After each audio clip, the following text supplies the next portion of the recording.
My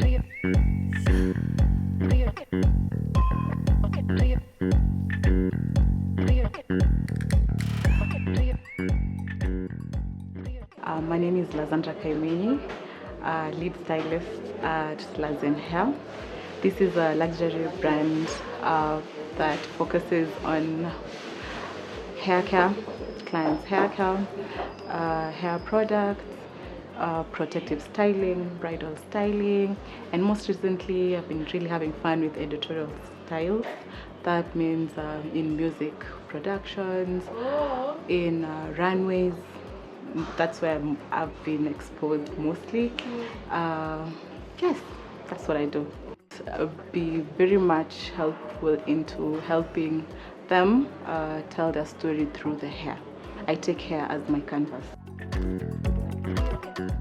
Mostly through Instagram, social media, of course, TikTok, and I also do get most of the referrals. So I would say maybe when a client gets to my chair, they do get to have an experience and they're able to refer their clients or their friends, the family to me. It happens because it's not as easy to deal with people, and when that happens, we just find a middle ground. We come to an agreement. As much as I'm not satisfied or they're not satisfied with whatever has happened, maybe there's a second chance. We can redo this again with a different perspective. It's all about perspective. I started as a house. I used to do house calls in campus. Finished campus. I was studying human nutrition and dietetics, where right now I'm trying to integrate both of them. But now through the what do we call them, house calls, the clients kept on asking me questions. Why does my hair behave like this? What product should I use? When should I use it? How often? Should I apply chemical relaxer? And I didn't have the answers to them. So I knew now it's high time I upgrade my knowledge into hair.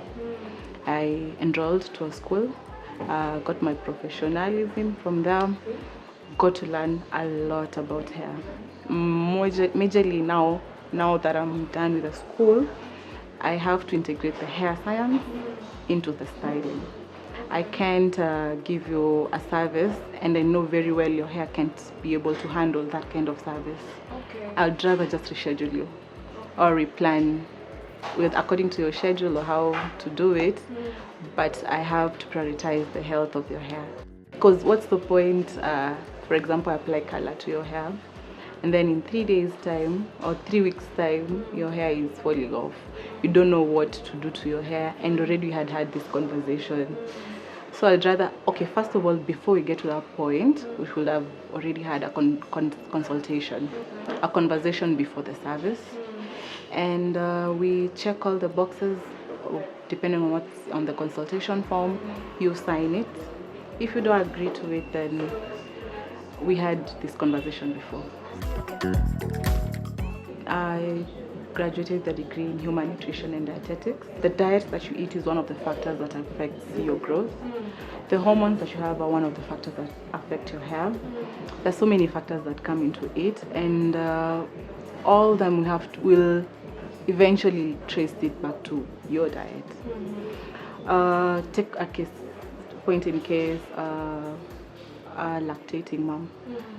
You've had the way they normally say, oh, hairline, imeisha.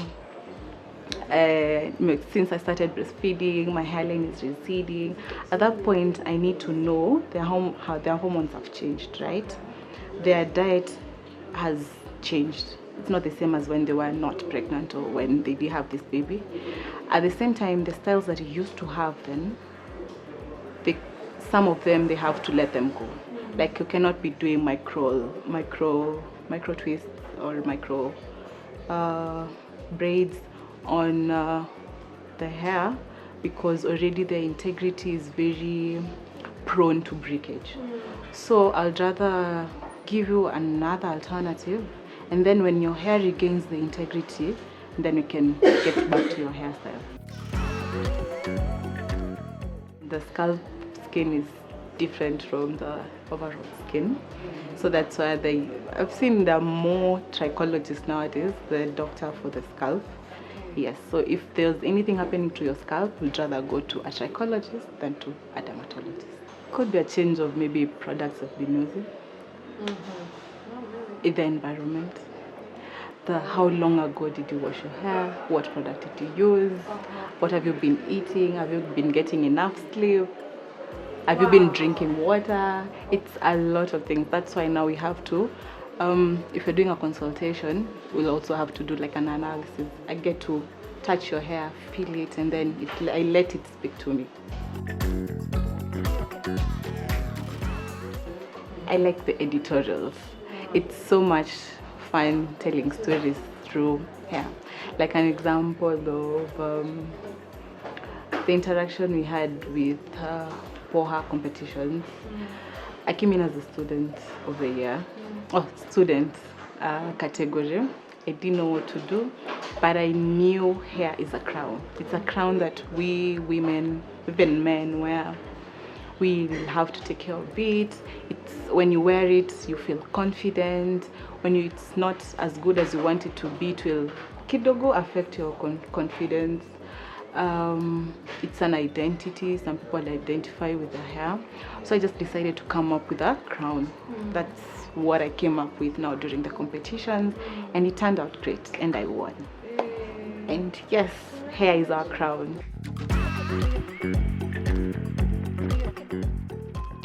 I've started to interact with guys who I'm seeing the buying shampoos and conditioners, which kitambo never used to happen. But 10 in 1. 10 That those kind of men. The other men who also they don't do anything to their hair. They just come for their haircut, and then by the time you go to shampoo in the sink, and you can imagine they don't have hair at that point. You're doing like a cut. Uchafu inatoka, you're like, hey, have you been showering? Have you been washing your hair? So anyway, at least now they come to learn through the consultation, because now you have, at least they go home with a small shampoo, a conditioner, and then they feel the difference.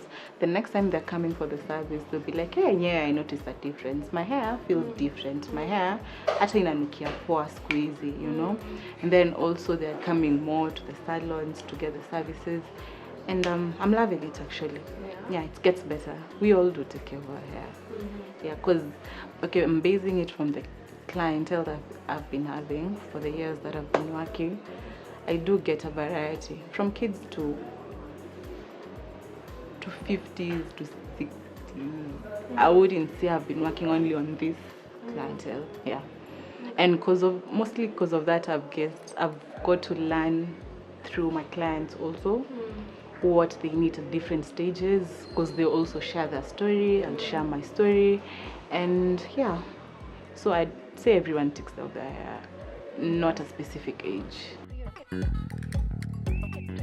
Some of the clients have been, say if I worked on you, for example, and you have like 2 other sisters, I end up having a family stylist. That has happened to like 3 families now. I'm like, you guys, I'm loving it. yes, just let me be part of your family at this point.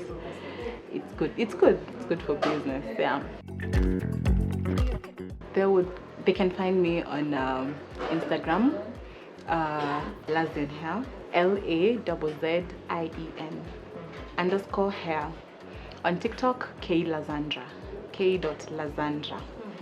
And other ways you can get to book my services is through Braiding Nairobi. There's a really big, it's a big plate for us to share. Honestly, coming in already, I found other stylists who were there before me. They also found someone else.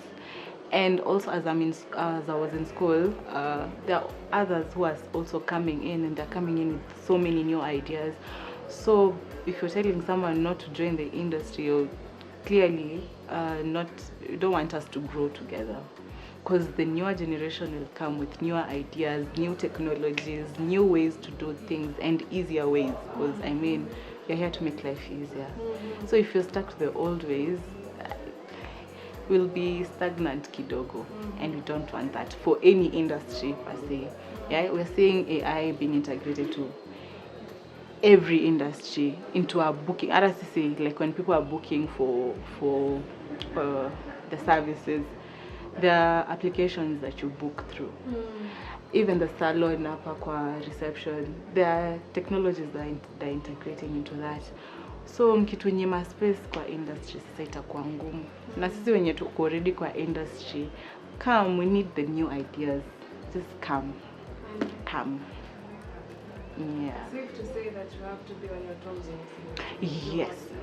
Oh, you have to be on your toes 24/7 because ukislack tu kidogo hivi, you're lost in the game. Yeah. So we also have to keep learning, keep growing. The same way I did. Like I had to go back to school. I had to, learn new skills, new knowledge, mostly the knowledge. That way, at least now with what I did in school and what I'm practicing with the skills that I have, I know how to integrate. There's how you can advise a client to buy some product. Atabuy tu juu umemwambia. But what I try and make sure is when you're buying that product, you know what that product has, what it's going to do to your hair specifically, depending on what's the texture of your hair, the volume that you have, what services you had previously, what services you're doing now. Did you go for swimming? Did you go to Mombasa? Did you change the environment? All that changes, and at least now I know I'm able to interpret all that, and the client is able to understand, do it, practice, and give me good feedback that I can say. We're in a new era. No one wants to go to someone who doesn't know anything. Yeah. And also to those who went, I would say, okay, there are two categories. There's someone who knew what they wanted from the start, and they chose this beauty industry, the hairstyling industry, and they went straight ahead to like college, the colleges that are there for hair. The others who now, like me, we started with a degree, a course. Along the way, you come to learn this passion is now, I don't know where to play safe at, so let me just study both, and then I'll know how to maybe combine or choose a side. You don't know.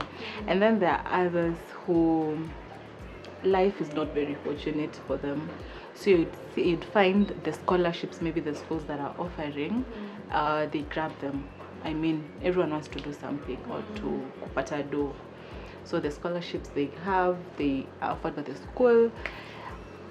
The studies that are doing in college, like ni kusoma by the way. Sai tu kila mtu anasoma. Hata kama ni skill, even if you're given a job at a salon, that internship you're doing, you're being taught something. You're being told why you're doing this, how you're doing it, the technique, how you do it, you're taught something.